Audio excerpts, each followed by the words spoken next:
जब मैं यहाँ आई तो इतनी गर्मी थी और इतनी स्मेल थी यहाँ पर, सारी एरिया ये झुग्गियाँ ही झुग्गियाँ थी और बच्चे आसमान के नीचे खुले बगैर कपड़ों के घूम फिर रहे थे। कोई वॉशरूम फैसिलिटी नहीं थी, कुछ भी नहीं था इनके पास। एक कैंप लगा दिया, कैंप में बच्चों को पढ़ाना स्टार्ट कर दिया। हम वॉलंटियर्स आते थे, बच्चों को पढ़ाते थे, चीज़ें सिखाते थे, सफाई सुथराई का सिखाना शुरू किया, पेरेंट्स की काउंसलिंग करना स्टार्ट की। मैंने बोर्ड पे लिखा, एक वर्ड लिखा और तमाम बच्चे बैठे हुए थे। मैंने उनसे पूछा कि कोई बता सकता है कि मैंने बोर्ड पे क्या लिखा है। तो एक बच्चे ने कहा कि मैंने ये मस्जिद के बाहर लिखा हुआ देखा था। तो मैंने बताया कि ये मैंने अल्लाह लिखा है। तो आप यकीन करें कि उन 50 बच्चों में से किसी एक बच्चे को भी नहीं पता था कि अल्लाह कौन है। कि जो आसपास घरों में लोग रहते हैं, ये बच्चे उनके पास काम करने जाते थे, तो उन्होंने आकर मुझे अपोज किया कि ये बच्चे हमने इनके माँ बाप से खरीदे हुए हैं, तो ये हमारे घर काम करेंगे, आप इन्हें नहीं पढ़ा सकते हो। क्या झुग्गी वालों के दिल नहीं होते? झुग्गी वाले पढ़ना नहीं चाहते? कॉन्सेप्ट हमारी सोसाइटी का बना हुआ है कि ये लोग भिखारी हैं, भिखारी रहेंगे। हमारे पास स्टाफ की कुछ शॉर्टेज है, हमारे पास यहाँ वॉशरूम फैसिलिटी नहीं है। स्टाफ को या बच्चों को दूर दराज घरों में जाना पड़ता है, रिक्वेस्ट करनी पड़ती है वॉशरूम यूज़ करने के लिए। माशाल्लाह से अब हमारे पास 9th क्लास में बच्चे पहुँच चुके हैं जो उस टाइम पे मेरे पास आए थे जब मैंने कैंप से स्टार्ट किया था। हमने खाना देना स्टार्ट किया, बच्चों की स्ट्रेंथ बढ़ना शुरू हो गई।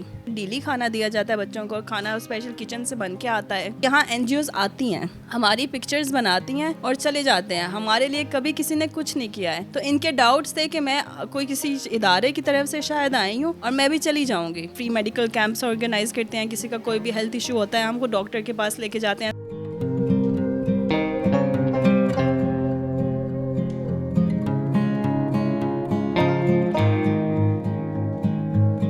अस्सलाम वालेकुम नाजरीन, मैं आपकी मेज़बान सनम, आप देख रहे हैं कहो पाकिस्तान। नाजरीन, मैं आज आपकी मुलाकात करवाने जा रही हूँ कि ऐसी बाहिम्मत लड़की से जिसने अपनी स्टूडेंट लाइफ में से अपना बहुत सा कीमती टाइम निकाल कर एक ऐसा काम किया जो इनकी अभी के लिए भी बहुत बेहतर है और इनकी आखिरत में भी इनके काम आएगा। आजकल हमारा माशरा ऐसा हो गया है, हम अच्छाई की तरफ नहीं जाते, हम बुराई की तरफ भाग कर जाते हैं। इन्होंने एक ऐसा काम किया है कि एक स्कूल बनाया, पहले इन्होंने कैंप लगाया, फिर इन्होंने हट बनाया और फिर इन्होंने अब एक कंटेनर बेस्ड स्कूल बनाया झुग्गी वाले बच्चों के लिए। अपने लिए तो हर कोई करता है, अपने बच्चों के लिए हर कोई करता है, लेकिन इन बच्चों के लिए करना एक बहुत ही बड़ी बात होती है। आइए चलते हैं और इनसे पूछते हैं इनकी पूरी जर्नी कैसे गई। अस्सलाम वालेकुम। वालेकुम अस्सलाम। आप एक डॉक्टर हैं, आपका पेशा डॉक्टरी है, लेकिन आपने एक ऐसा स्कूल बनाने के बारे में सोचा जो एक ख्वाब था, जिसको पूरा करना हर शख्स के लिए बहुत मुश्किल चीज़ है और एक लड़की के लिए तो बहुत ही मुश्किल।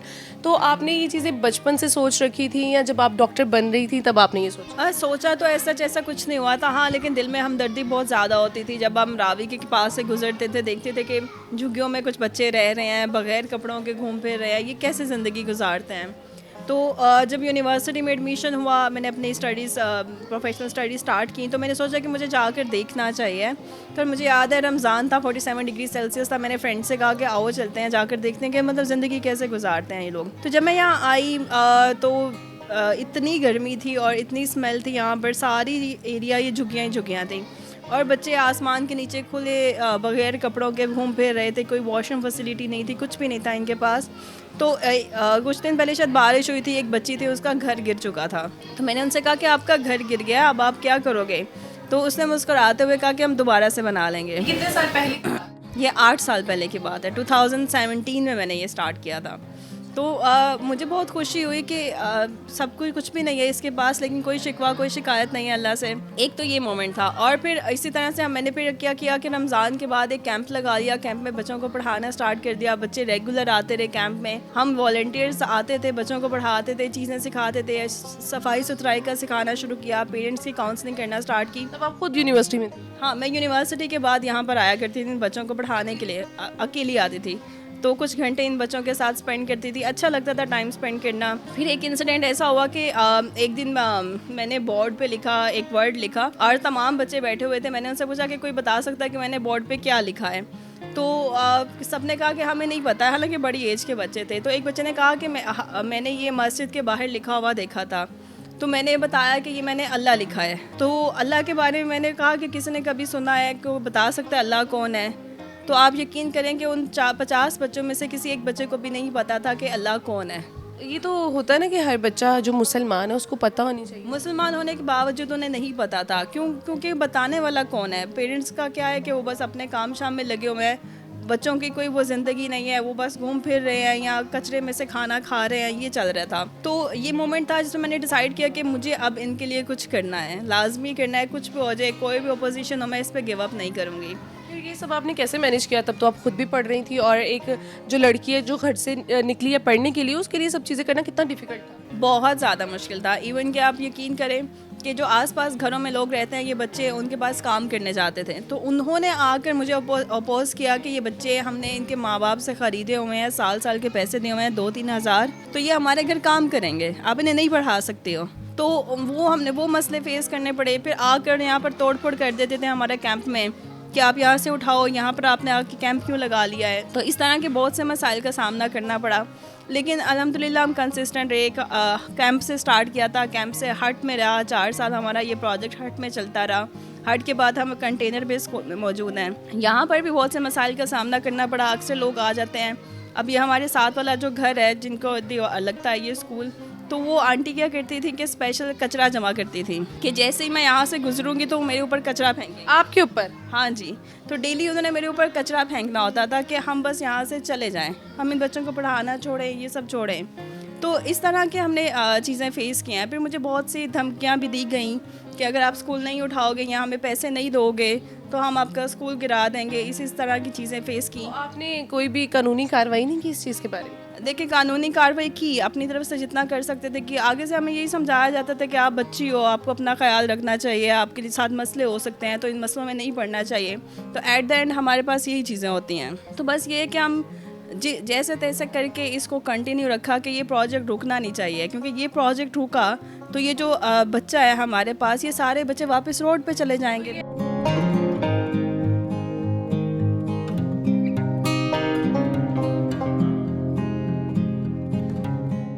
आपको कंटेनर का किसने कहा कि आप कंटेनर बेस्ड स्कूल बनाएं? मेरे पास रिसोर्सेज नहीं थे कि मैं इनके लिए खुद से बिल्डिंग ले सकूं या हम लैंड बाय कर सकें। वो तो बिल्कुल नामुमकिन सी सिचुएशन थी मेरे लिए।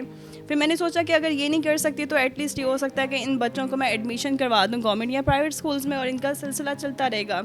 अब गवर्नमेंट स्कूल में एडमिशन करवाया, ओवर कैपेसिटी थी वहाँ पर, कोई फ़ायदा नहीं था इनके जाने का। प्राइवेट स्कूल में एडमिशन करवा रहे थे, बच्चों ने टेस्ट भी पास किया, बहुत अच्छे मार्क्स लिए थे, but at the time of admission वहाँ पर कुछ और पेरेंट्स भी थे। उन्होंने कहा कि अगर ये बच्चा यहाँ पढ़ेगा तो हम अपने बच्चे को एडमिशन नहीं करवाएंगे। रीज़न क्या था? रीज़न ये था कि ये बच्चे झुकी वाले हैं। तो क्या झुग्गी वालों के दिल नहीं होते? झुग्गी वाले पढ़ना नहीं चाहते? क्या वो तालीम हासिल करना नहीं चाहते? ये कॉन्सेप्ट हमारी सोसाइटी का बना हुआ है कि ये लोग भिखारी हैं, भिखारी रहेंगे, कभी नहीं बदलेंगे। इवन जब मैं यहाँ पर आती थी आज से 8 साल पहले भी, तो आसपास के जितने लोग हैं वो मेरे पास आते थे, मुझे कहते थे बेटा अपना टाइम ना वेस्ट करो, ये भिखारी हैं, इन्होंने भिखारी रहना है, हम इनकी नस्लों को देखते आ रहे हैं यहाँ पे।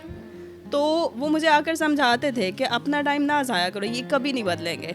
तो आज आपको कैसा फील होता है जब ये बच्चे कौन सी क्लास से कौन सी क्लास तक का सफ़र वो आपके पास कर चुके हैं? माशाल्लाह से अब हमारे पास 9th क्लास में बच्चे पहुंच चुके हैं, जो उस टाइम पे मेरे पास आए थे जब मैंने कैंप से स्टार्ट किया था। तो उस वक़्त मैं अपने कोलीग से कहती होती थी कि अगर इन बच्चों में से कोई एक बच्चा भी आगे निकल गया तो मैं समझूंगी कि मेरा मकसद पूरा हो गया। लेकिन सिर्फ एक नहीं, आप देख सकते हैं बहुत से बच्चे आगे निकलेंगे। 9th क्लास तक अगर वो पहुंच गए हैं तो आगे तो उनके लिए फिर दुनिया पड़ी है करने को। तो आप उनके बोर्ड के एग्ज़ाम करवाएंगे? हाँ जी, हमारा फर्स्ट सेशन है जो 9th क्लास में पहुंचा है और इंशाल्लाह ये बच्चे बोर्ड में अपीयर होंगे। उसके अलावा हमारे पास प्ले ग्रुप से लेकर 9th क्लास तक के बच्चे यहाँ पर पढ़े हैं।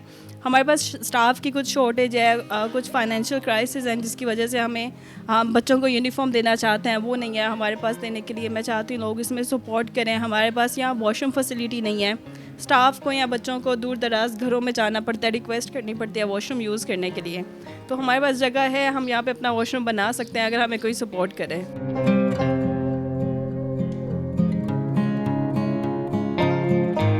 अच्छा, मैंने अभी देखा कि आप बच्चों को खाना भी दे रही हैं यहाँ पे, और ये खाना आप घर से बनवा कर भेजती हैं। ये खाना के क्या मतलब सीन क्या है, कितने दिन खाना आता है और क्या मेन्यू होता है? अच्छा, हमने जब तालीम देना स्टार्ट की ना इन बच्चों को, तो उनका कहना था कि मतलब हमें जब तक खाने को नहीं मिलेगा हम तालीम कैसे हासिल करेंगे। तो मुझे बड़ा वैलिड पॉइंट लगा कि जब तक पेट नहीं भरा होगा तो वो बच्चे कैसे पढ़ सकते हैं, या वो कैसे अपना, वो अगर काम करने जा रहे हैं तो किस लिए जा रहे हैं, रोटी के लिए जा रहे हैं ना। अगर रोटी मिल रही होगी तो फिर तो वो तालीम हासिल करेंगे। तो जब हमने खाना देना स्टार्ट किया बच्चों की स्ट्रेंथ बढ़ना शुरू हो गई। अब यहाँ पर अल्हम्दुलिल्लाह बहुत से सालों से डेली खाना दिया जाता है बच्चों को। खाना स्पेशल किचन से बन के आता है और डेली का सेपरेट मेन्यू होता है। किसी दिन हम कीमा भी देते हैं, किसी दिन चिकन दिया जाता है, किसी दिन बिरयानी दी जाती है, किसी दिन सब्जी दी जाती है, दाल चावल दिए जाते हैं। जो हम अपने लिए खाना पसंद करते हैं वही इन बच्चों को दिया जाता है। ये सब मैनेज कैसे कर रही हैं? मैनेज अल्हम्दुलिल्लाह से इस तरह से हो रहा है कि कुछ लोग हैं जो मिल जाते हैं, सपोर्ट कर देते हैं इस प्रोजेक्ट को। कोई बच्चों के लिए यूनिफॉर्म डोनेट कर देता है, कोई बच्चों के लिए कोई टीचर्स की सैलरी कर देता है मैनेज। लेकिन बहुत मसला भी होता है हमारे लिए, क्योंकि मैं अकेली इसको करने वाली हूँ, इसको मैनेज करने वाली मैं अकेली हूँ। हमारे पास कोई प्रोफेशनल टीम्स या उस तरह से कोई सपोर्ट नहीं है, इसको खुद लेकर चलना है। इसके अलावा हमारे गिलगित बल्तिस्तान में भी स्कूल्स चल रहे हैं, वो भी ऐसे इलाकों में है जहाँ पर आप जा भी नहीं सकते हैं, रोड्स ही नहीं बने हुए हैं, ना वो लोग सिटी तक आ सकते हैं, ना वो बच्चे कहीं और जा सकते हैं तालीम हासिल करने के लिए। तो ये सब हमने स्टार्ट किया है, हम इसको लेके चल रहे हैं। लेकिन हम चाहते हैं कि लोग हमें सपोर्ट करें, आएँ, हमारा स्कूल विज़िट करें, इन बच्चों से मिलें और ख़ुद इनके साथ ताउन करें। जब आपने ये प्रोजेक्ट स्टार्ट किया, जब आपने सोचा कि मैं एक छोटा सा कैंप लगाऊंगी, तो घर वालों का क्या रिएक्शन था उसमें? पहले तो मैंने छुप के जाती थी उनसे, मैंने घर पता नहीं चलने दिया काफ़ी अर्सा कि मैं झुग्गियों में जा रही हूँ। लेकिन जब उनको पता चल गया तो बहुत बुरा रिएक्शन था, क्योंकि वो परेशान हो गए थे। परेशान इसलिए हो गए थे कि लोगों की बातों की वजह से, कि लोग क्या कहेंगे कि हमारी बेटी झुग्गियों में जा रही है, जो कि सेफ़ नहीं होता है, कंसीडर नहीं किया जाता है सेफ़। लेकिन वक्त के साथ साथ आदत हो गई उनको भी, और वो खुद मुझे सपोर्ट करते हैं इस प्रोजेक्ट में। नहीं, सोचने वाली बात है ना, एक ऐसी लड़की जो खुद डॉक्टर बनने जा रही है और उसके साथ साथ वो झुग्गियों में आई, उसको थोड़ा सा फील नहीं हुआ कि मैं क्यों? आजकल हमारी जो जनरेशन है, जो बात चल रही है, हम लोगों में से कोई भी झुग्गी के पास से गुजरना पसंद नहीं करता, और आप वहाँ पे आके बच्चों को तालीम दे रही है। ऐसा ही है बिल्कुल। अच्छा, इसमें शायद ये है कि वो कहते हैं ना कि जब अल्लाह ताला ने आपसे कोई काम लेना होता है तो वो उसका ख्याल आपके दिल में डाल देता है। अब ऑल ऑफ अ सडन मैं तो बैठी हूँ यूनिवर्सिटी की लाइब्रेरी में, रमज़ान है और हमारी हॉलीडेज़ भी चल रही थी, साथ साथ हम जिस पढ़ने वहाँ गए हुए थे, तो दिल में ख्याल आया कि जाकर देखना चाहिए। अब रोज़े की हालत में गर्मी है, अब बंदा सोचे कि क्या रोज़े की हालत में बाहर जाने की क्या ज़रूरत है। लेकिन बस ख्याल आया और आए और देखा कि यहाँ करने की ज़रूरत है, शुरू किया और अल्लाह ताला ने मदद की। और अब अल्हम्दुलिल्लाह से एक कैंपस लाहौर में है, 5 गिलगित बल्तिस्तान में है। जब आपने एक छोटा सा कैंप लगाया यहाँ पे, तो आपने सोचा था कि मैं इसको इतना बड़ा स्कूल बना लूँ? मैंने कभी भी नहीं सोचा था। और यकीन करें, जब मैंने ये प्रोजेक्ट स्टार्ट किया और उसके बाद जो मुझे हर्डल्स आई, बहुत बार ऐसी स्टेजेस आई हैं कि ये प्रोजेक्ट बिल्कुल ख़त्म होने के करीब था, और ये प्रोजेक्ट तब भी नहीं रुका है। अल्लाह ताला की तरफ से ऐसा वसीला बन जाता है कि ये चलता है। और इस प्रोजेक्ट के शुरू करने के बाद जो चीज़ें मैंने होती देखी हैं, मेरा अल्लाह ताला पर ईमान और ज़्यादा बढ़ गया है कि ये अल्लाह ताला की तरफ से हो रहा है, ये चलेगा। जो आपकी गिलगित में आपने बताया ब्रांचेस हैं, तो वहाँ पे इसके साथ ही आपने बनाई कि वहाँ पे आपने बाद में बनाई? बाद में बनाई थी। तो वहाँ से कुछ लोगों ने अप्रोच किया कि यहाँ पर भी हमें ज़रूरत है तालीम की। मैंने वहाँ विज़िट किया, जाके देखा, लोगों से मिली और फिर वहाँ पर भी प्रोजेक्ट स्टार्ट किया और वो भी अच्छे चल रहे हैं।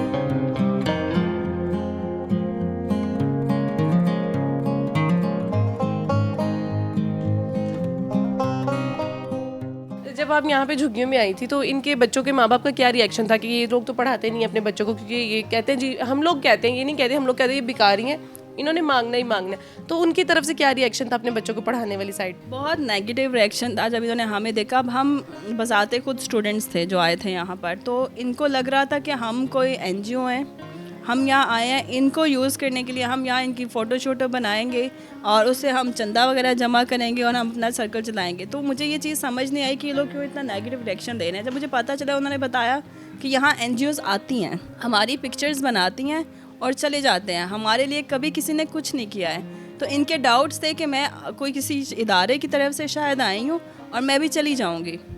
तो लेकिन अल्हम्दुलिल्लाह से 8 साल हो गए हैं, मेरा इनके साथ फैमिली वाला है। इनकी कोई मसला होता है, ये फ़ौरन से मुझे कॉल करते हैं, हम इनके मसले को हल करते हैं।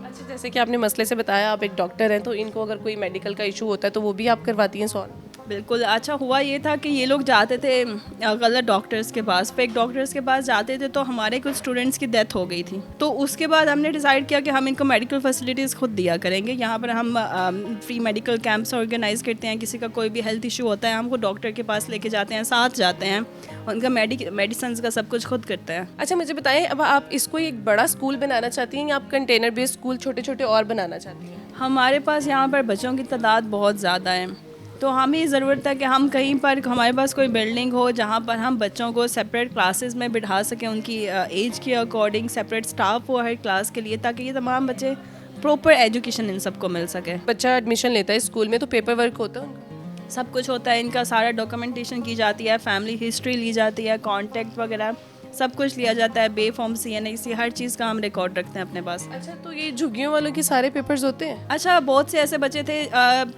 किसी एक पेरेंट का CNIC तो होता है लाजमी, लेकिन बच्चों के बे फॉर्म्स नहीं बनाए हुए थे इन्होंने, तो हमने वो मैंडेटरी कर दिया कि आपने बनाने हैं। तो ऑब्वियसली इनको भी पता है कि आगे बच्चे ने बोर्ड के एग्ज़ाम देने होते हैं, वो ज़रूरी है, तो ये लोग इस पर भी काम कर रहे हैं। तो ये बच्चे पढ़ाई में कैसे हैं? बहुत शार्प हैं, बहुत शार्प हैं। लाइक मैंने इतने टैलेंटेड बच्चे नहीं देखे हैं, क्योंकि ये पैम्पर्ड नहीं होते हैं। इनको अगर आप एक चीज़ पढ़ा दिए वो इनको याद रहेगी, ये कभी भूलेंगे नहीं। और अगर आपने इनको प्यार से ट्रीट कर लिया तो आप 10 साल बाद भी दिलाएंगे, ये आपको याद रखेंगे। मतलब जो आपने 8 साल की मेहनत अभी तक की है वो आपकी रायगा नहीं गई? बिल्कुल बिल्कुल रायगा नहीं गई। मैंने जब स्टार्ट किया था तो मैं सोचती थी कि बस एक बच्चा पढ़ जाए, एक बच्चा निकल जाए, लेकिन ये तो सब निकलेंगे आगे इंशाल्लाह। और अब हम कुछ सालों में, वो कहते हैं ना कि आप एक पौधा लगाते हो और फिर उसका फल लगना स्टार्ट की बारी, अब वो मुझे लगता है कि शायद वो बारी आ गई है कि अब फल लगेगा इंशाल्लाह इंशाल्लाह। तो आप लास्ट में क्या पैगाम देना चाहेंगी? मैं सबको यही पैगाम देना चाहूँगी कि हम सब अपने बारे में सोचते हैं, ज़रूर सोचें, लेकिन ज़िंदगी में कोई एक काम ऐसा हमें करना चाहिए जो इस दुनिया के बाद हमारे लिए सदका जारिया बने। तो ये प्रोजेक्ट मेरे लिए सदका जारिया बने, मैंने इस वजह से इस प्रोजेक्ट को स्टार्ट किया था। आई नो बहुत मुश्किल होता है प्रोजेक्ट स्टार्ट करना, लेकिन आप किसी और के प्रोजेक्ट को भी सपोर्ट कर सकते हैं। तो हमारे इस प्रोजेक्ट को सपोर्ट करें, यहाँ आएँ, इन बच्चों से मिलें। हम अपने कॉन्टैक्ट डिटेल्स आपके साथ शेयर कर रहे हैं, आप वहाँ पर हमसे रब्ता कर सकते हैं और इन बच्चों के लिए कंट्रीब्यूट करें। जज़ाकल्लाह। बहुत शुक्रिया जी। तो नाज़रीन, ये थी एक ऐसी नौजवान बाहिम्मत खातून जिन्होंने अपनी यूनिवर्सिटी लाइफ में से इतना टाइम निकाला, जिसमें हम बोलते हैं कि हमने झुग्गियों में नहीं जाना, हमने बच्चों के पास नहीं जाना, वो गंदे हैं, उनसे स्मेल आती है। इन्होंने अपना टाइम देकर आज उनको इस मुकाम पर लाकर खड़ा कर दिया कि वो बहुत अच्छे नंबरों से पास हो सकते हैं। उम्मीद करती हूँ कि ये वीडियो आपको बहुत अच्छी लगी होगी। इसी के साथ साथ मुझे दीजिए इजाज़त। अल्लाह हाफ़िज़।